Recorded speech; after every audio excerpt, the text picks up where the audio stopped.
அவன் எவ்வளோ பெரிய ஒரு சத்தியமான வார்த்தை பாருங்க. அவன் என்ன பண்ணுறான், இயேசு இடத்துல வந்த உடனே அவனுக்குள்ள ஒரு சேஞ்ச் வருது.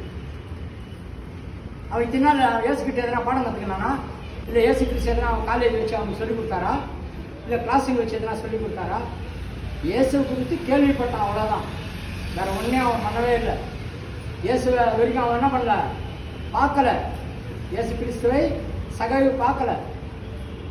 இயேசு கிறிஸ்துவை பற்றி கேள்விப்பட்டான். எதுனா அற்புதம் பண்ணுறாருன்னு சொல்கிறாங்களா, நம்மளோட புரியாத இருக்கிறப்ப சொல்லுவாங்க, கொஞ்சம் பேர்மா சர்ச்சில் போய் ஒரு ப்ரேயர் பண்ணுங்கம்மா, பண்ணி போய்க்கணும், சர்ச்சில் போய் ப்ரேயர் பண்ணுங்கம்மா, உங்கள் வீட்டில் பிரச்சனைங்க தீர்ந்துடும், சர்ச்சில் போய் ஹாஸ்பிட்டல் சொல்லி ப்ரேயர் பண்ணுங்கம்மா, உங்கள் பிள்ளைக்கு சீக்கிரமாக கல்யாணம், பிள்ளைக்கு வேலை சீக்கிரமாக